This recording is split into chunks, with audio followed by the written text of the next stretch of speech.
Thank you, Laura.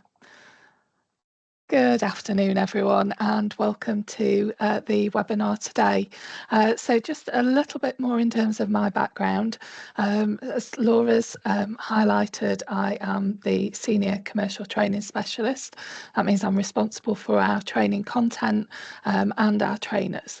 But prior to moving over to the commercial training team in 2021, I was an assessment manager for the best part of 15 years. So spent my time working in healthcare as an assessment manager and assessing our medical laboratories.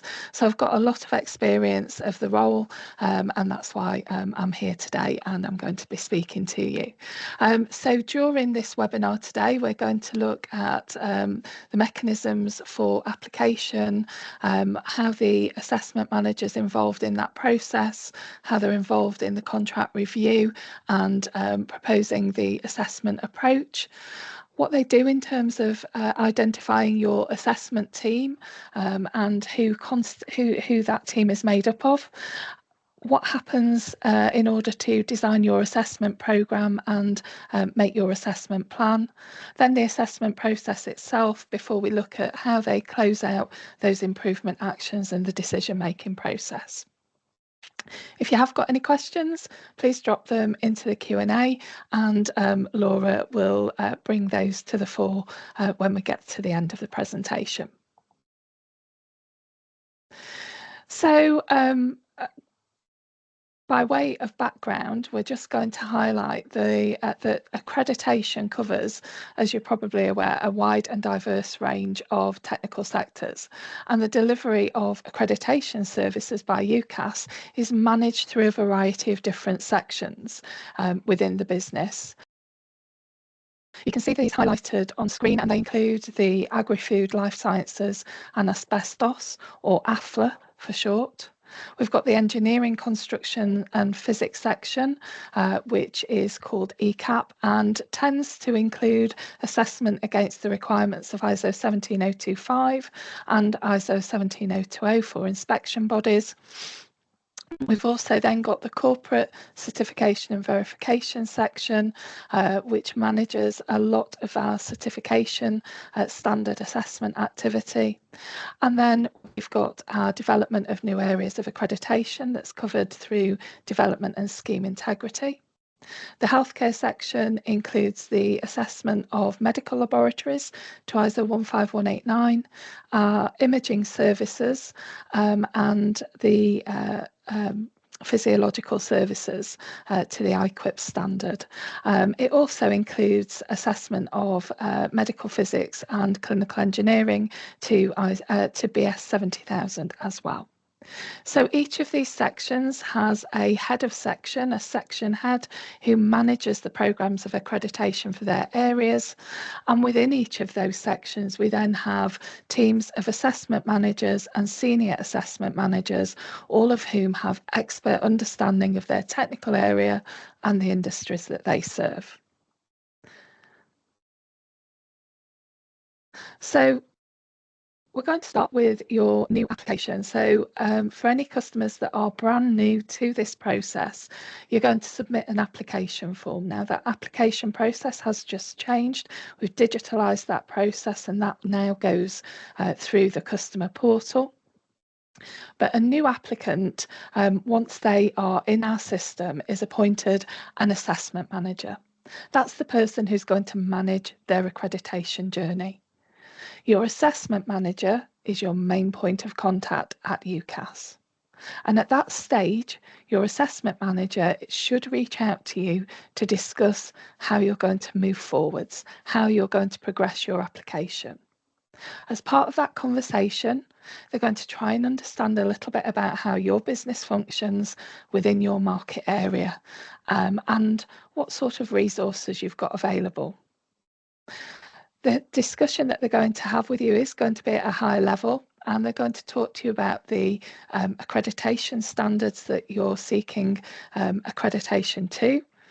They're going to look at the common pitfalls that are associated with the process of achieving accreditation, but also some of those that are highlighted through conforming to this relevant standard. And they're going to give you some areas to think about as well. Your assessment manager will also want to talk to you about the stage of your management system implementation, because that's going to give them a good idea about your readiness for assessment activity.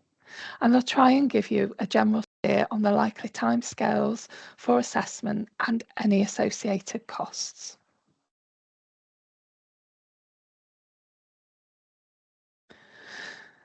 So once your application is in, they're going to then identify what type of assessment activity will be put into place first.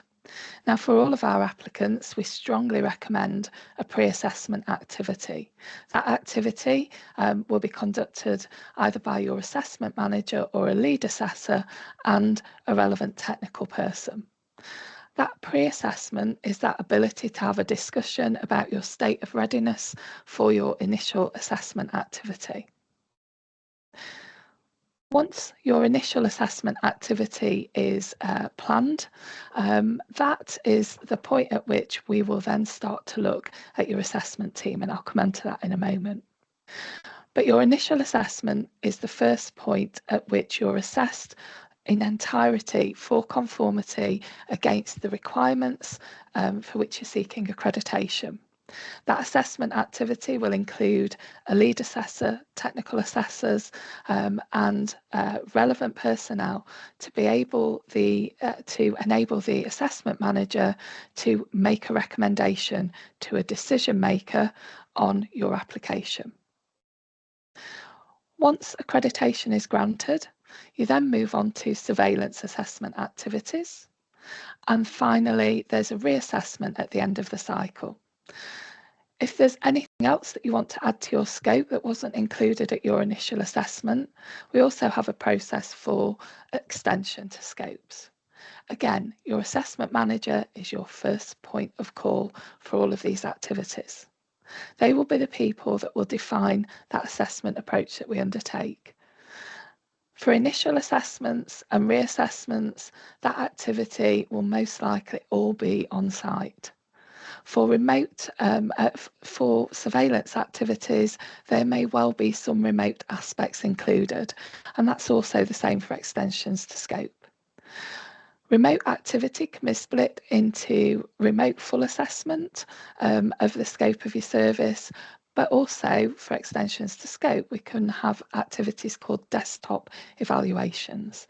And that is purely an evaluation of information that you send to us and a report returned to you on that basis. But again, it's the assessment manager that defines that approach. They define who that team is and how they're made up. Each assessment team for each activity will have to include a lead assessor. That lead assessor may be the assessment manager, but it may be someone that they've nominated to conduct that on their behalf if they've got multiple assessment activities occurring at the same point in time. A lead assessor is someone who will assess the management system, and they'll also manage that assessment team and collate the report to return that to the assessment manager.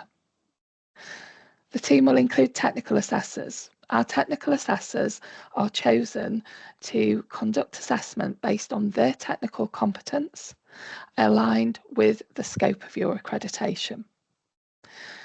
Sometimes we include technical experts within the team. Those individuals do not work in isolation. They'll be observed and supported by a lead assessor or an assessment manager to conduct their assessment activity. But they may have, it's often in areas that are very, very specialised and areas where we have few technical assessors to deliver that assessment activity. So we'll employ technical experts who work under the observation of an assessment manager or lead assessor. Some assessment activities will include observers. We have two different types of observers that we may include within that activity. Those could be trainee assessment managers or trainers who are conducting observations as part of their continued professional development. Or it could be individuals from other accreditation bodies that we're working with to develop their accreditation processes. So we do sometimes have those observers within the team as well.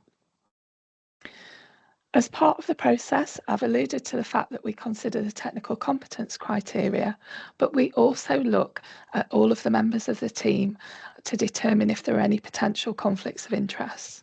And as an applicant, you'll be informed of who your team is so that you can evaluate whether you think there are any potential conflicts of interest as well.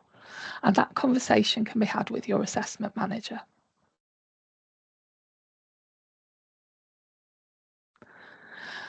So I've already mentioned that the assessment and programme planning includes surveillance assessment activity. It includes reassessment activity. So post your grant of accreditation, you will have 3 surveillance activities. Those surveillance activities normally take place on an annual basis and within your profile month. So the first surveillance should take place 6 months post your grant of accreditation in what is then termed your profile month. And each annual visit thereafter should take place within that profile month as well. The assessment programme is defined to include the scope of your accreditation. And within that, we'll break that scope down into certain key areas that we'll focus on each surveillance activity. Those key areas will be influenced by previous assessment activity and findings, but also there are key areas that as an accrediting body, we have to assess on an annual basis.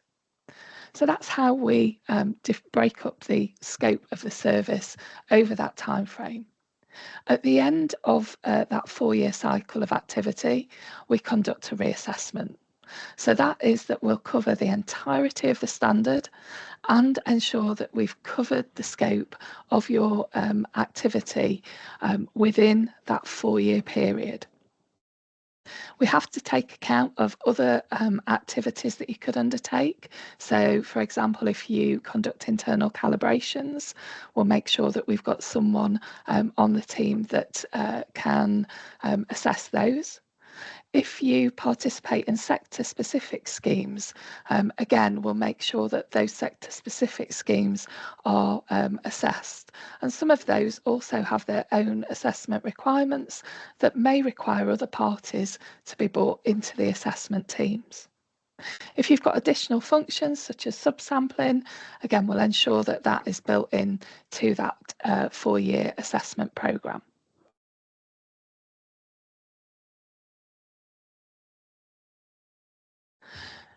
So during the assessment activities, as we've said, they could be they're going to constitute some part of on-site activity, but there may also be a blended approach with some team members assessing remotely at various points. Whatever happens and however that assessment activity is formulated, the dates for it should be agreed well in advance. Our customer liaison officers will work with the assessment managers and their customers to agree those dates. An assessment plan should be issued to you as the customer within 4 weeks of your assessment activity. And within that, it will outline what is going to be covered during that assessment and also include any requests for documentation. Any requests for documentation now mean that you have to upload that to the customer portal so that that's available for the assessment teams to prepare for that assessment activity. When it comes to the activity itself, the opening meeting will be conducted either by the assessment manager or by a lead assessor. They will go through what the assessment plan is, and then the assessment activities will be conducted over the time frame of that assessment. During that process, the assessors will witness some of your activities. They'll conduct document reviews. They may well have interviews with you. And through that process, they'll be determining what evidence they can see of how you conform to the requirements of the standard in relation to that assessment plan at that point in time. So they'll be looking for objective evidence. If they're not able to find objective evidence of conformity, then they may raise findings. If they raise findings, they'll agree those with you and your representatives throughout that process, so that by the end of the assessment activity, there should be no surprises. Through that assessment activity, there will be private meetings scheduled so that the assessors can meet and discuss how the assessment is going, whether or not any of the findings that are being raised in technical areas need further evaluation through the management system. And they'll be discussing and comparing the activities that they're observing. At the end of the assessment activity, there's a closing meeting. During that closing meeting, it's the opportunity for the assessment team to provide you with an overall summary of that assessment activity. And that should be a balanced approach. So it should give you as a customer information about where you conform and how that conformity has been evidenced. And it should also highlight at a top level if there are any areas where there are gaps in conformity. So that there, again, during that closing meeting, there should be no surprises.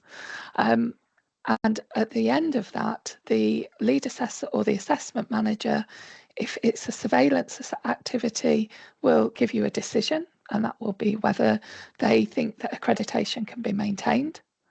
Or if it's an initial reassessment or a extension to scope, they're going to make a recommendation. And that recommendation will be either to offer accreditation or to extend accreditation or to renew it, dependent on which assessment activity it is. So when that assessment day is complete or assessment activity, which may run over a period of weeks, you should have from your assessment manager at the end of the activity a verbal summary of the outcome that gives you the balance of what's been reviewed, what the decision or recommendation is, and include within that whether there are any changes required to schedule of accreditation.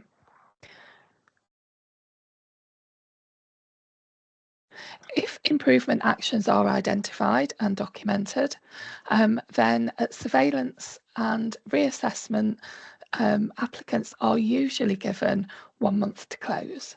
I say usually because that does depend on the nature of the finding, and if the finding is determined to be of high risk and high impact to the service, then shorter timeframes may be allocated to address that finding. Actions from initial assessment and extensions to scope are routinely given 3 months to close. Assessment team members review the evidence that the applicant then submits through the customer portal. They review that evidence to determine whether they are assured that the applicant has determined what the root cause has been and what the extent and the impact has been, and put in place appropriate corrective action. If they're satisfied with what's been submitted, they'll close that finding. If they're not satisfied with that evidence, if they're not convinced that it clears the finding that was raised, then they'll return that to the customer and request further evidence.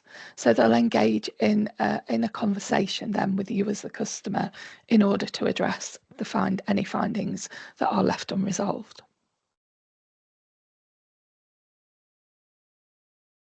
So supporting this decision-making process, as I've said, for an initial assessment, a reassessment and an extension to scope assessment activity, a decision maker is involved. Now, a decision maker is an experienced member of the team who's authorised to independently approve the assessment approach in a number of situations. So In the first instance, a decision maker will review what we term a contract review. So that is when the assessment manager picks up your application and evaluates it. When they evaluate it, they have to submit what their proposal is for assessment activity and for the scope of the service and the technical competence that's required to assess that service. So a decision maker has to approve that process. The assessment manager prepares all documentation to submit to the decision maker. The decision maker is involved in all decisions, provisional decisions and final decisions on initial assessments, extensions to scope and reassessments. On occasion, they may ask for additional information if they're not convinced about the picture of the assessment that is painted within the report. But the decision maker reviews all of that documentation as a result of the assessment to ensure that they can confirm that the adequate coverage of the service and that it's been to a sufficient breadth and depth, that we've achieved that through our assessment practice.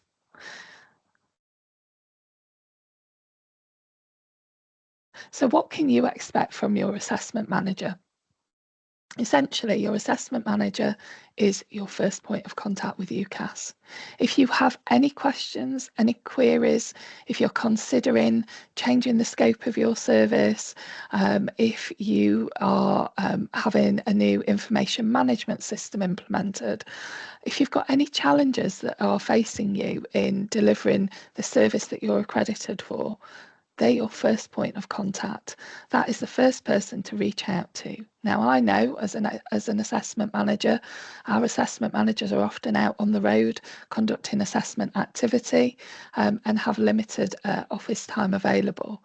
But if you contact them via email or via the customer portal, they'll then be able to come straight back to you.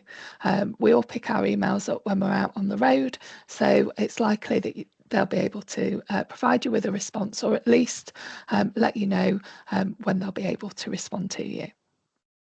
Dates for assessment are agreed 4 to 6 months in advance where possible. So our customer liaison officers are working with their assessment managers and yourselves to agree those dates well in advance so that both parties are prepared for that assessment activity. The assessment plan should be sent to you 4 weeks in advance of the assessment, and that's so that you've got time to prepare any relevant activity that's required and to make sure that you're able to submit any documentation that's requested in advance of that activity.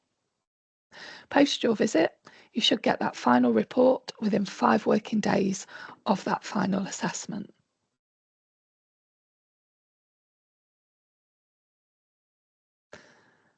So what other things do you as an applicant need to consider? One of the things that has been developed in the last couple of years are readiness self-assessments. So if you're not already within the UKAS accreditation process, this is a great tool that we now have available to you via UKAS's website under Readiness Self-Assessment Tools. And it comprises of a set of questions that are designed to allow you to check your current policies and systems against the expectations of each standard. Against each of the criterion, there are 3 potential answers: yes, no, and somewhat, which organisations can use to describe how closely they feel they've met the requirements of the standard. It's best completed by individuals who've got a good understanding of how their organisation manages and performs its technical activities and are responsible for aspects of quality and customer management. When you complete that self-assessment tool, you're sent a report, and that report gives you an idea of how ready you are to progress to the next stage of application.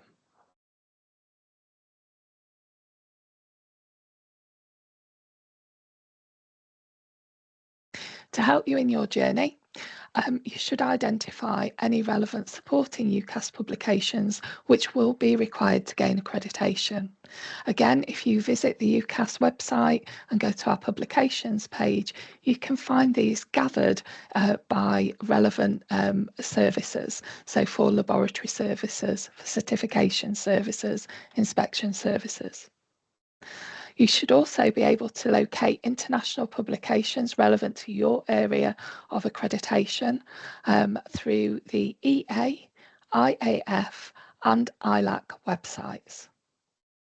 So all supporting publications and technical content. So we also have technical policy statements, again, dependent on the area of accreditation that you're working towards, that you need to be aware of, and they can be found on the UKAS website.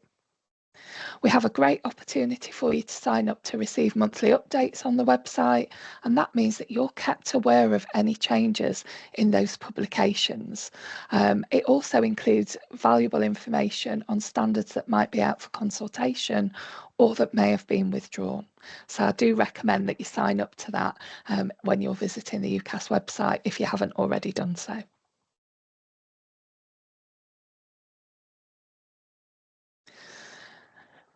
So as you'll be aware, many of the standards have a requirement for training and for competence built within them. Now, UKAS has the Academy, which provides training against a variety of standards.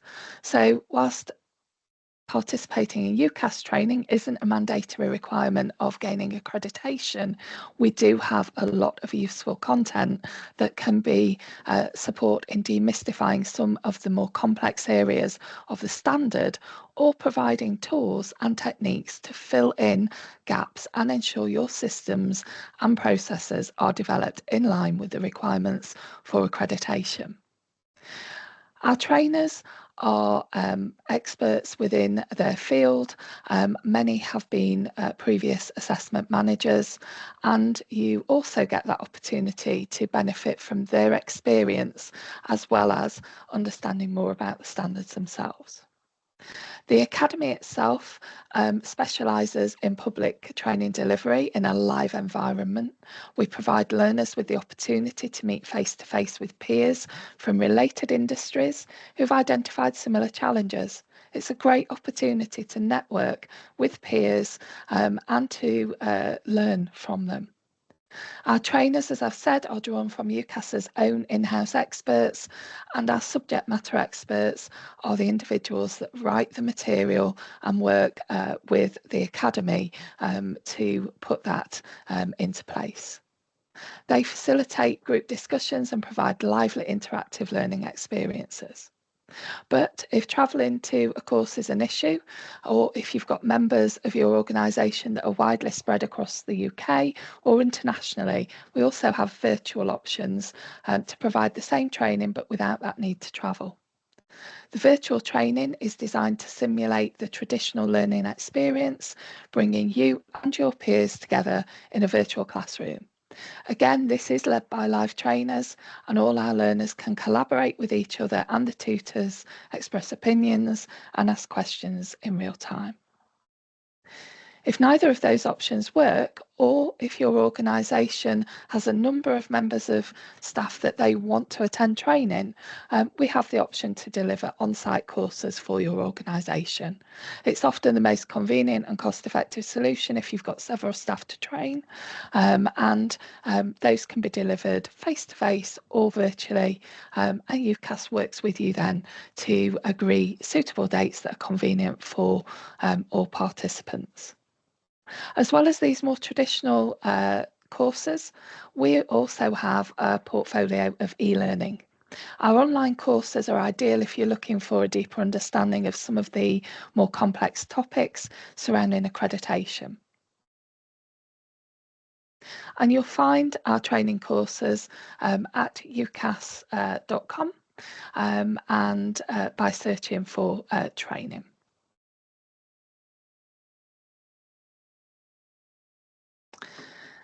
So if you're starting to on your journey and you're ready to become accredited, please visit www.ukas.com or you can access our general accreditation or technical enquiry line at the number and the email address on screen. If you're considering applying for accreditation, we have a dedicated application executive who will be able to support you on that journey. So again, their details are on screen. And likewise, if you're interested in attending a UKAS training course, we have a dedicated training executive who's available to take your calls, and their details are also on screen now. That brings us to the end of the presentation. So thank you all very much for your time. And I'm going to open up to Laura to see if we've got any questions, Laura. Yes, hello, we have. Hi. But so somebody has asked, is there a timescale for UKAS to respond once evidence regarding a finding has been submitted, so that they can sort of either accept that or request further information? What sort of timescales are we looking at there? Yes, there certainly is a timescale, and it should be no more than 1 month before you receive a response. Okay. And we've also just had one other question on the actual webinar. So they've asked for the link to the recording as they've missed the first 20 minutes. So yes, you would have missed me saying that, and that's absolutely something that we'll be sending out as they have been recorded. Also, someone's been asked quite an interesting question about the assessment team. How does the assessment manager decide who else to bring onto the assessment team? Okay, so the assessment manager bases the team selection on your application for accreditation. So they will look at what technical scope you have within your application, and then that technical scope is matched to our technical competence criteria. So in evaluating that application, they have to determine what criteria are reflected, and then they will search for assessors that have that relevant technical competence criteria. So, and then based on that criteria and people's availability, will determine who will then be brought on your assessment activity. I hope that's answered the question. I think so. We've got one more question. So I'm just going to nudge anyone who hasn't submitted anything if they want to pop something in the Q&A or in the chat. Now's your time. Someone's asked, do AMs get involved in the decisions that are made, the accreditation decisions? No. So a decision that's made is for the initial extension to scope and reassessment. Those decisions are made by an independent decision maker. So the only involvement they'll have is if the decision maker asks them for further information. So they will provide a package to that decision maker, which includes all of the information that has previously gone in, so the application form, the contract review process, the schedule of accreditation and the assessment report, as well as the findings that have been raised and the closeout of those findings. That's all provided to the decision maker, and it's the decision maker that makes that decision. The only time they will get involved is if they have to answer questions. So the decision maker usually reviews it. If there are questions, they'll send those back over to the assessment manager. If the assessment manager can't answer those questions, they may have to go out to other members of the team. They may have to come back to you as a customer, but they're not the individuals that make that decision. That is an independent decision maker within UKAS. I suppose that's quite important for impartiality. Absolutely, it is, yeah. Okay, that makes sense. Thank you. We have actually reached the end of the questions that have been submitted. So obviously you've done a brilliant job of giving a really comprehensive overview of this topic. We've got one more webinar in this series coming up. Actually, it's actually at the start of May. The next one, we've got a little break where we look into scheme integrity within the development team. which is quite an interesting overview of what schemes actually are, what UKAS recognised schemes consist of, and all the work that's currently going on in order to make sure that they're as robust as they need to be. So you can look out for that. If you've got any questions that you think of, I mean, I know Rachel's already provided the contact details, but you can also contact me on communications@ukas.com at any point. And as I said, we will be sending this out, recording out, and the slides towards the end of this week. And we'll be running these again in the summer. So thank you very much, Rachel, for your time today. And thank you also to everyone that attended. So I will close at that point. Thanks, everyone. Bye.